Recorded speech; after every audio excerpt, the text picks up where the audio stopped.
Ever seen someone go from viral queen to exposed rookie in under 26 minutes?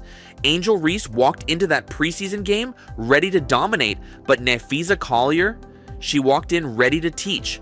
What happened next wasn't just a basketball lesson, it was a reality check. 26 points, 8 of 13 shooting, and Reese held to 3 rebounds. 3. The so-called rebounding machine just got dismantled by a player who actually understands the game. Was this the moment the hype finally hit a wall? Let's break down the beatdown that may have just ended the stat padding era. Before tip-off, Angel's socials were popping off. Confidence, swagger, claims about being that girl. She even posted about being ready to dominate and mentioned she's not used to losing. Then basketball actually started and reality checked in fast. From the opening tip, watch Collier's defensive fundamentals here. Perfect positioning, textbook box outs. No reaching, no gambling, just pure basketball IQ. This wasn't rookie hazing, this was a veteran showing a newcomer that college moves don't work at the pro level. Now look at Reese trying the same college moves against a pro defender. That head fake might work at LSU, but Collier didn't even blink. By halftime, the numbers were already telling the story. Collier dominating while Angel couldn't buy a bucket or a board. To McDonald's and Starry Soda, congrats on sponsoring the WNBA's first professional bricklayer.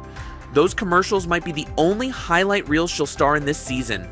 Bag work is off the dollar menu for real. In the second quarter, watch this sequence closely. 3 times Reese tries establishing a deep post position. 3 times Collier denies her. Each time, Collier's defensive footwork forces Reese further from the basket. When Reese finally gets the ball, she's so far out of her comfort zone that her shot clanks off the rim. No rebound opportunity, no second chance points. Just textbook defense against a one-dimensional offensive game. Footwork doesn't lie. Reese wants deep post position. Collier's lower body strength pushes her 4 feet further out. Now Angel's shooting from uncomfortable spots and surprise Brick City begins. The shooting numbers tell the whole story. Collier goes 8 for 13, pure efficiency. Meanwhile, Reese puts up a brutal 2 for 8 from the field. That's a 25% shooting percentage, folks. Let's talk about those rebounds. The self-proclaimed rebounding machine managed the 3 rebounds in 25 minutes. That's not even 1 per quarter. Without her usual putbacks and second chance opportunities, Reese's offensive game looked completely ordinary. Those LSU double-doubles are looking like fool's gold right about now. Additionally, check the defensive side. When Reese did manage to get the ball, help defenders swarmed, forcing her into difficult shots or passes. The Sky's second quarter was particularly brutal. They shot just 25% from the field with only 4 made baskets. Meanwhile, the Lynx poured in 23 points to take a 48-42 lead into halftime. This wasn't just one bad night. This was exposure. Pure and simple. Remember when Reese claimed, "People watch women's basketball because of me"? She literally told reporters, "I want y'all to realize that people watch women's basketball for me too." Let's fact check that bold statement with some actual numbers. Reese's homecoming game at LSU, 6,300 fans in a 13,000 seat arena. That's 48% capacity for their supposed superstar. Her home preseason game in Chicago, only 4,600 fans showed up. For context, that's a shockingly low number for a major market like Chicago. Meanwhile, Clark's preseason games sell out in literal minutes, not hours, not days, minutes. When Clark faced Brazil in a preseason matchup, the game drew 1.3 million viewers on ESPN. That single exhibition game outperformed 55 of the 57 NBA preseason games aired since 2010. Only LeBron James drew bigger numbers. That's the definition of star power. Furthermore, the WNBA is literally moving Clark's games to larger venues, specifically to accommodate the overwhelming demand. Teams across the league are scrambling to find bigger arenas when Clark comes to town. Yet Reese's games struggle to fill even half the available seats. Mama Reese took to Twitter after all the hullabaloo about Clark and the high ratings, saying, that certain fan base looking in the stands celebrating attendance while others are looking up in the rafters celebrating championship banners. We ain't the same. Different years, same haters. The delusion runs in the family, no cap. This pattern clearly shows the difference between social media fame and actual marketability. Reese has millions of followers and gets plenty of attention online. Her trash talk and feuds generate clicks and comments. But when it comes to putting fans in seats, the true measure of a sports star's drawing power, the results speak for themselves. Teresa Weatherspoon didn't lose her job because the Sky lacked talent. She lost it because individual stats trumped team success. The Sky limped to a 13-win, 27-loss record last season, missing the playoffs entirely. Yet some players set career highs in individual stats. Angel herself broke records, averaging 13.1 rebounds per game. But those impressive numbers masked a deeper problem. Watch this possession from last season. 2 open shooters on the perimeter. Reese forces up a contested layup in traffic. Clank, your classic me first basketball.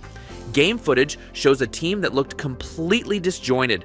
Possessions frequently ended with isolation plays or forced shots. The ball movement just wasn't there. Take that game against Indiana last August. Reese grabbed 16 rebounds but shot a miserable 4 for 15 from the field. On multiple possessions, she forced up contested shots rather than kicking out to open shooters. The Sky lost by 12 points, and the locker room tension was visible in post-game interviews. New Sky head coach Tyler Marsh sees the problem. That's why he's moving Reese away from the basket. He's implementing an offensive plan designed to maximize Reese's strengths while minimizing her weaknesses. Instead of positioning her in crowded areas under the basket, Marsh wants to put the ball in Reese's hands on the perimeter. This approach lets her create off the dribble and make multiple moves to the basket with single coverage. But here's the twist. If she plays off the rim like that, those rebounding numbers and double-doubles are about to take a back seat. Stat padding ain't gonna work anymore. GM Jeff Paglaka claims she wants to compete. She wants to win. She's somebody that puts that above everything else. He even defended her off-court activities, saying, with all the time that she puts into building her brand and flying all over the world, she still has proven to us time and time again she puts basketball first. Strong words from management, but the preseason results suggest otherwise. Can a leopard change its spots? Can a stat patter become a team player? The evidence isn't promising. Angel Reese stands at a career crossroads.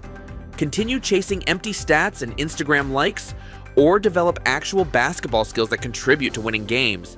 Her 39.1% field goal percentage last season was abysmal for someone taking most shots within 5 feet of the basket. Her three-point shooting, a dismal 3 for 16, that's 18.8%. Not exactly a threat from deep. The Sky added veterans like Courtney Vandersloot and Ariel Atkins precisely because they need basketball IQ, not social media metrics.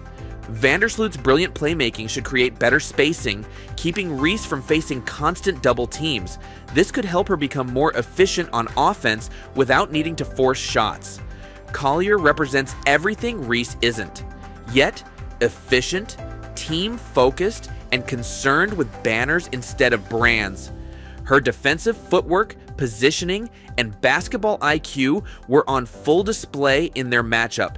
She simply outclassed Reese in every facet of the game. Make no mistake, for basketball to be successful, it ultimately comes down to winning, not individual accolades.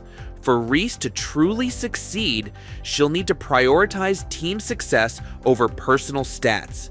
Her decision-making must evolve beyond hunting rebounds and forcing shots. Meanwhile, Clark's making everyone around her better. Her team-first mentality is the polar opposite of Reese's approach.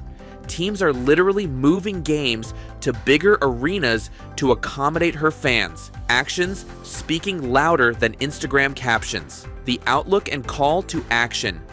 Mark your calendars for May 17th, Reese versus Clark in Indianapolis, the Allie Frazier of our generation.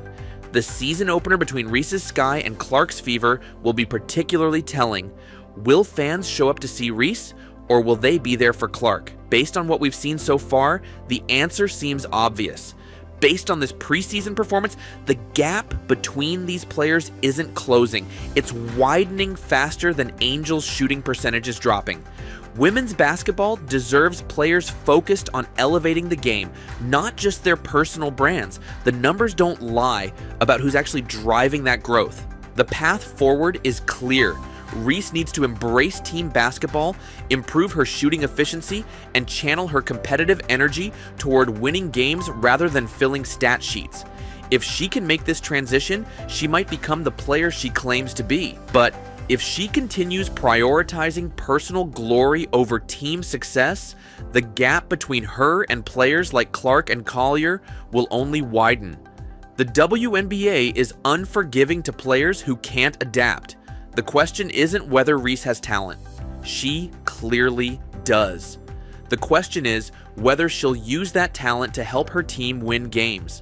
That's what separates stars from social media personalities. If you enjoyed this breakdown, smash that like button and hit subscribe so you never miss the truth about the WNBA that others won't tell you. But if you thought preseason was just for warm-ups, think again. Caitlin Clark didn't just play, she broke records. And the reaction, let's just say Angel Reese had a lot to say about it. Click here to watch how Angel Reese goes nuts after Caitlin Clark broke preseason rating records.